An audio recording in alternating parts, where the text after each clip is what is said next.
جب تم میرا قرآن اور میرے نبی کی باتیں چھوڑ دو گے تو پھر میں تمہیں گروہوں میں تقسیم کر کے عذاب دوں گا. یعنی تمہاری جو اتحاد ہے اس کو بریک کر کے دوسری قومیں تمہارے اوپر چڑھیں گی اور تمہیں یہ عذاب ہوگا. اور آج بھی یہ کچھ بھی نہیں ہے. آپ یقین کریں یہ ایک بڑک کے مار نہیں ہے. یہ اگر بڑک ایک ایمان والے کی ہے یہودی اور امریکی کچھ بھی نہیں. مسئلہ یہ ہے کہ ہمارا آپس کا اتحاد نہیں. اگر ہم لوگ اس بات پہ اکٹھے ہو جائیں کہ یہ قرآن ہماری کتاب ہے اور آپ صلی اللہ علیہ وسلم کی احادیث ہمارا راستہ ہے. تم اپنا چاہے جو بھی نام رکھو، بریلوی رکھ لو، دیوبندی رکھ لو، اہل حدیث رکھ لو، مسلمین رکھ لو، اگر اس قرآن کے اوپر اکٹھے ہو جاتے ہو تو یہ سارے جتنے بھی دشمن ہیں یہود و نصارہ اور ہندو یہ آپ کا کچھ بھی نہیں بگاڑ سکتے. آج ایک اکیلا آدمی کیا کرے؟ ایک اکیلا آدمی بھی اسی مین کوشش تو اس کی یہی ہوگی کہ میں جتنے لوگ بھی ہیں وہ ہم لوگ قرآن پڑھیں. آج بھی موقع ہے اکٹھے ہو جاؤ، ہم لوگ قرآن پڑھیں، سمجھیں اور نبی صلی اللہ علیہ وسلم کی احادیث پڑھیں. تو آپ کو صاف واضح لکھا ہوا نظر آئے گا کہ جب تک تم اتحاد کے ساتھ دشمنوں کے خلاف جہاد کرتے رہو گے، اتحاد ہو. یہ جو جہاد ہو رہا ہے نا، کوئی چھوٹے موٹی جماعتیں وہ جا کے کوئی 1000 کی جماعت، کوئی 10,000 کی جماعت وہ جا کے اپنے طور پہ جہاد کر رہی، اس میں وہ پاور نہیں ہے. وہ کہ وہ اپنے طور پہ وہ کوشش کر رہے ہیں. لیکن اگر حکومتی لیول پہ جہاد کا اعلان ہو، ایسے پہلے حکمران چاہیے جو حکومتی لیول پہ جہاد کا اعلان کریں. یہاں تو جان نکل جاتی ہے. تو بات یہ ہے کہ ہم تو احتجاج اپنے طور پہ یہی کیا سکتے ہیں کہ اپنے جو حلقوں میں بڑے لوگ ہیں، اپنے جو حکمران ہیں، ان کو مت دینے کے لیے آپ قرآن اور حدیث ان کو بتائیں، ان کو سمجھائیں. اور اپنے لوگوں کو پہلے، یہ لانگ پروسیجر ہے، ایک دن میں نہیں ہوگا، یہ بڑھتا جائے گا عذاب. آج وہ دیکھیے تھوڑا دن ہوئے یہاں سے امریکہ جانا شروع ہوا ہے اور ایک نیا کام چھڑ پڑا. مسلمانوں کے اوپر یہ کام عراق سے اس وقت بھی شروع ہوا تھا اور یہ آپ کی احادیث کی روشنی کی سارا کچھ یہ ایسا ہونا ہی ہونا ہے. اور اس میں یہ وجہ یہ ہے کہ ہم ٹکڑوں میں بٹے ہوئے ہیں. اور جو میں اجتماعی طور پہ بات کر سکتا ہوں وہ تو یہی ہے کہ ہم پہلے جڑنا شروع ہوں. اور وہ جوڑنے کے لیے ایک ہی ہمارے پاس گوند ہے، سریش ہے، آپ کہہ لیجیے ایک ہی چیز ہے جو ہمیں اکٹھا جوڑ سکتی ہے، وہ ہے قرآن مجید. کہ ہم ایک قرآن مجید کے اوپر کم از کم اکٹھے ہو جائیں. کہتے سارے ہیں لیکن پڑھتے کوئی نہیں. پڑھیں گے آپ کو ساری وضاحت مل جائے گی. اب اللہ کی کتاب کو ہر بندے کے لیے لازم کر دیں، خود بخود ایسا حکمران اور ایسے نوجوان اور ایسا لوگ آ جائیں گے جن سے ساری دنیا خوف کھائے گی. صرف ایک کتاب قرآن مجید کو آپ پڑھنا شروع کر دیں. ہم اپنے طور پہ کیا کریں؟ ہم یہی کریں، اپنے گھروں میں عام کریں، اپنے بچوں کو پڑھائیں، نبی صلی اللہ علیہ وسلم کی حدیث پڑھائیں، قیامت کے معاملات کو خاص طور پر پڑھائیں کہ جی یہ ہونا ہے اور یہ ہو رہا ہے اور یہ ہماری نااہلی کی وجہ سے ہو رہا ہے. اور ہم سارے جو ہیں وہ قرآن پڑھ کے اور احادیث پڑھ کے خود اس چیز کا احاطہ کریں کہ ہمارا کیا کردار ہونا چاہیے. ٹھیک ہے نا؟ ہم کیوں اپنے دین کو ہم نے بس ان لوگوں کے لیے چھوڑ دیا ہوا ہے کہ جو ہمارے ساتھ کھیل رہے ہیں. آج جو ہمارے ٹکڑے ہوئے ہوئے نا، اس میں بنیادی کردار ان لوگوں کا ہے جو ہمارے ساتھ کھیل رہے ہیں. بازار وہ ہمارے عالم ہے، بازار وہ خود کو کہتے ہیں کہ ہم عالم ہیں، لیکن ہر کوئی اپنی اپنی دکان کا چوکیدار بنا ہوا ہے. جو اس کا گروہ ہے اس نے اسی کی دکان ڈالی ہوئی ہے اور اس کا چوک اس سے باہر نہیں. اگر کوئی بھی عالم یہ بات کرتا ہے کہ آؤ تم قرآن کی طرف اور حدیث کی طرف اور اس کو خود پڑھو، دیکھیے ٹھیک ہے آپ اس درجے کو نہیں پہنچ سکتے، عالم نے بڑی پڑھائی کی، لیکن آپ بیسک باتیں جان سکتے ہیں. آپ قرآن میں یہ جان سکتے ہیں کہ یہود و نصارہ ہمارے دوست نہیں ہیں. آپ قرآن میں یہ بات بھی جان سکتے ہیں کہ آج ہمارے اوپر یہ جو حالت ہے اس کی پیشن کوئی 1400 سال پہلے قرآن نے کر دی ہوئی ہے. آپ صلی اللہ علیہ وسلم نے بتا دیا ہوگا کہ تم ٹکڑوں میں تقسیم ہو جاؤ گے اور ایک صحیح جماعت جو ہوگی نا وہ وہی ہوگی جو قرآن اور حدیث پر قائم ہوگی، نام رکھنے والی نہیں. ایک کچھ لوگ ایسے بھی انہوں نے نام رکھ دیا جی ہم جماعت المسلمین ہیں، ہم جماعت اہل حدیث ہیں. حقیقتاً جو قرآن اور حدیث کو پڑھتے ہوں گے وہی اہل حدیث مسلمان ہیں. وہ چاہے دیوبندی ہیں، وہ چاہے اہل تشیع میں سے بھی کوئی قرآن اور حدیث میں قائم ہے نا، تو وہ صحیح مسلمان ہے. لیکن وہ قائم ہونا یہ نہیں ہوتا کہ آپ اپنے عالموں کے لیکچر لے کے آپ قائم ہیں، نہیں. قائم ہونا یہ ہوتا ہے کہ آپ خود پڑھیں قرآن مجید کو، خود پڑھیں. قرآن کی تفسیر قرآن سے بھی ہے اور حدیث سے بھی ہے. پھر آپ ایک ہوں گے، پھر آپ ان کے اوپر اٹیک بھی کر سکتے ہیں، پھر یہ آپ سے ڈریں گے بھی. تو اللہ تعالیٰ سے دعا یہ ہے کہ اللہ تعالیٰ ایسے حکمران ہمیں دے جو قرآن اور حدیث کو پڑھنے والے، سمجھنے والے ہوں. کوئی ایسا بندہ آ جائے، کوئی کہہ رہا ہے کوئی صلاح دینے یوں بھی آ جائے. مطلب بات یہ ہے کہ آپ خود اپنی ذمہ داری سے آری ہیں.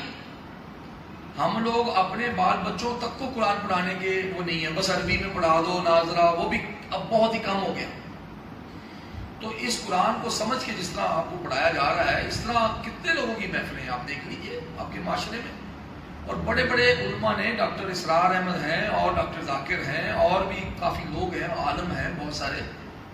وہ اللہ ماشاءاللہ یہ چند علماء ہیں جو کہتے ہیں کہ قرآن کو پڑھو سمجھو. لیکن قوم کی حالت یہ ہے کہ قوم جو ہے وہ آنکھیں بند کر کے بیٹھی ہوئی ہے کبوتر کی طرح کہ ہمارے اوپر تو مصیبت نہیں آئی، ہم تو بڑے مزے میں، ہمارے گھروں میں تو بم نہیں گر رہے، ہمارے بچے تو شہید نہیں ہو رہے. تو تمام مسلمان امہ جتنی کی جتنی ہے وہ اس چیز کا انتظار کر رہی کہ کب ان کے اوپر اٹیک ہو، کب ان کے بچے مرنے شروع ہوں، کب ان کی عورتیں جو ہیں ان کی عصمت دری شروع ہو، تو تب یہ کریں گے. تو ابھی بھی موقع یہ ہے، یہ اللہ کا عذاب ہے. جو بھی قوم اللہ کے بتائے ہوئے راستے سے ہٹ جاتی ہے، نام چاہے وہ اپنا مسلمان ابن مسلمان رکھ لے، اگر وہ قرآن کے اوپر نہیں ہے، اس کے معاشرے کے قوانین قرآن کے اوپر نہیں ہیں، اس کے ملک کے قوانین قرآن کے اوپر نہیں ہیں، اس کے لوگ نمازوں کو پسند نہیں کرتے، اس کے لوگ اپنے بچوں کو قرآن پڑھانا پسند نہیں کرتے، تو بس سمجھ لو باری تمہاری بھی لگی کھڑی ہے، آج نہیں تو کل. یہ نہ سمجھو کہ تمہاری باری نہیں آنی، باری تمہاری بھی لگے. اللہ تعالیٰ ایسی قوم کو لے جائے گا اور اس کی جگہ پہ دوسرے لوگ پیدا کرے گا. یہ قرآن میں اللہ نے کہا ہے. تو یہ جہاں پہ جناب ہماری جناب وہ درباروں کی زمینیں ہیں اور ہماری یہ ہے وہ کچھ نہیں، کوئی چیز کسی بھی مسلمان قوم کو جو خود کو مسلمان کہتی ہے نہیں بچا سکتی اللہ کے عذاب سے. اور اللہ کا عذاب اسی طرح آئے گا. اب اللہ کا عذاب اسی طرح آتا ہے کہ اللہ دوسرے انسانوں کو مسلط کر دیتا ہے آپ کے اوپر. تو آپ اپنی باری کا انتظار کر رہے ہیں جسٹ، اور اس میں سب رگڑے جائیں گے. نہ کوئی جماعت اہل حدیث بچے گی، نہ کوئی جماعت مسلمین بچے گی، نہ کوئی دیوبندی، نہ کوئی بریلوی، نہ کوئی پردیسی، نہ کوئی گردیسی. سب کے اوپر عذاب آئے گا. نہ کوئی شیعہ بچے گا، چھوڑے گا نہیں پھر وہ دوسری قومیں آپ کو. اگر آج بھی آپ نے اتحاد نہیں کیا، آج بھی آپ نے اسی مسئلوں میں رہے، تم نے رفاعدن کیا، تم نے نہیں کیا، تم نے ہاتھ نیچے باندھے، تم نے اوپر باندھے، وہ بھائی قرآن اور حدیث پڑھاؤ اس بندے کو، اس کا دل کرے جہاں مرضی باندھے، دل کرے تو کرے. آپ سے کی حدیثیں پڑھے، سمجھ میں آتا ہے تو کرے، نہیں آتا تو نہ کرے، لیکن اس کو کافر نہ کرو، اس کو علیحدہ نہ کرو اپنے آپ سے. میں آپ کو بتاتا ہوں، ہم نے حدیث پڑھی، بخاری مسلم میں حدیث ہے، باب القصر میں آتی ہے، بات سمجھنے والی. صحابہ میں بھی بہت ساری چیزوں میں اختلاف ہوتا. صحابہ کہتے ہیں ہم سفر میں ہوتے تو کوئی 2 پڑھتا اور کوئی 4 پڑھتا، قصر نماز کرتا اور کوئی پوری رکھتے پڑھتا، لیکن آپس میں بحث نہ کرتے، آپس میں اختلاف نہ کرتے. آپ بھی دیکھیے یہ صحابہ کا سنہری اصول ہے کہ اگر نبی صلی اللہ علیہ وسلم سے کوئی 2 طریقے بھی ملتے ہیں تو کوئی صحابہ کسی طریقے پہ ہوتے، کوئی کسی، لیکن آپس میں ایک دوسرے کو یہ نہ کہتے تمہارا طریقہ غلط ہے. اس چیز نے یہ کیا کہ آپ اپنے اپنے عالموں کو چندے دے رہے ہیں، وہ آپ سے کھا رہے ہیں، آپ کے مجور بنے ہوئے درباروں میں کروڑوں روپے اکٹھے ہو رہے ہیں، مسلمانوں کے پیسے بھی ہم گروہوں میں تقسیم کر رہے ہیں. دیوبندی اپنے گروہ کو ہی پیسہ دیتا ہے، اسی کے محلے میں اگر کوئی اہل حدیث مسجد بن رہی ہے تو وہ اس کو وہاں چندہ نہیں دے گا، وہ اپنے ہی کو دے گا جا کے. وہ اس کو سمجھے گا یہ پتہ نہیں غیر ہے، کوئی چیز اور بن رہی ہے، میرا تو اس سے تعلق ہی نہیں.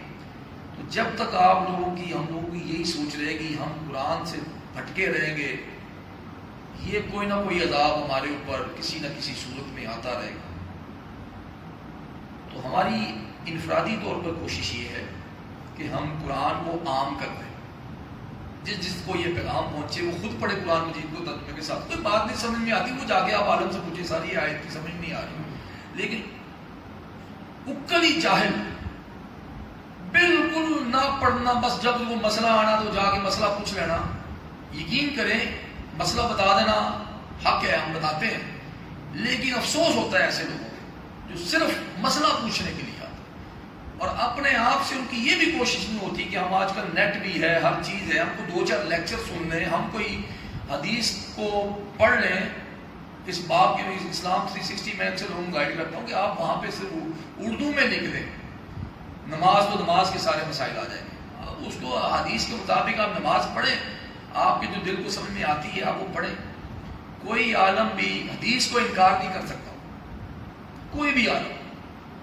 اگر کوئی جو ہے وہ اہل تشیع جا کے اپنے عالم کو کہتا ہے کہ جی یہ حدیث ہے ہاتھ سینے پہ باندھنے کی، تو وہ انکار نہیں کر سکتا اس کو پڑھ رہے. اور یہ اس طرح کی مثال مسلمانوں کے ساتھ پہلی دفعہ نہیں ہوئی. آپ کو یاد ہے چنگیز خان کا ایک وقت آیا تھا تو دمشق میں کھوپڑیوں کے انبار لگا دیے تھے اس نے، اور اس وقت بھی مسلمان آپس میں انہی باتوں میں بحثوں میں لگے ہوئے تھے. تو یہ عذاب ہمارے اوپر پہلے بھی آ چکے ہیں جب بھی ہم نے اپنے آپ کو ٹکڑے. آج بھی وقت یہی ہے. آپ اپنے طور پہ آپ یہودیوں کی پروڈکٹ کو انکار کرتے کریں، آپ نہ استعمال کریں، یہ صحیح بات ہے. آپ بائیکاٹ کرتے کریں، کرنا چاہیے. جس چیز کے پیچھے بھی آپ کو کنفرم ہے کہ اس کے پیچھے سرمایہ دار یہودی ہے اور وہ ہمارے سے پروفٹ لے کر تو وہ ہمارے بچوں کو مار رہا ہے، اس سے اسلحہ خرید کر آپ کو بالکل بائک آؤٹ کرنا چاہیے. ایسی چیز کا نہیں لینی چاہیے ان کی چیزیں. لیکن یہی خالی اس حد تک یہ احتجاج کافی نہیں. اس سے ہم ان کو ختم نہیں کر سکتے. ہم ان کو ختم کر سکتے ہیں قرآن پڑھ کے. میری اگر اس قوم میں سے 22 کروڑ میں سے 1 کروڑ بندے قرآن پڑھے ہوئے ہمیں مل جائے نا، ہے نہیں. اگر یہ حکمرانوں کو مت آ جائے کہ آگے آنے والے وہ ایسے لوگوں کو جنریٹ کر جائے جن میں سے قرآن پڑھے ہوئے ہمارے وزیر ہوں، قرآن کو سمجھنے والے. یہ کیا جہالت، نہ کسی کو قرآن کا پتہ نہ حدیث کا پتہ. اسمبلی میں کھڑے ہو کر اوٹ پٹانگ جو ہے وہ پچھلے دنوں ایک عورت کا بھی کلپ دیکھا، توبہ نعوذ باللہ، بس وہ جو منہ میں کہیں سے سنا ہوا ہے وہ وہاں پہ جا کے انہوں نے نہ اس کی کوئی تصدیق نہ کوئی سمجھ. تو یہ بات یہ ہے کہ ان کا قصور نہیں ہے، انہوں نے پڑھا ہی نہیں، سمجھا ہی نہیں. قرآن کی سمجھ عطا فرمائے، اس کا فہم عطا فرمائے، اور اس قرآن کے ذریعے سے ہم سب کو ایک کر دیں. سبحان ربک رب العزت عما یصفون وسلام علی المرسلین والحمد للہ.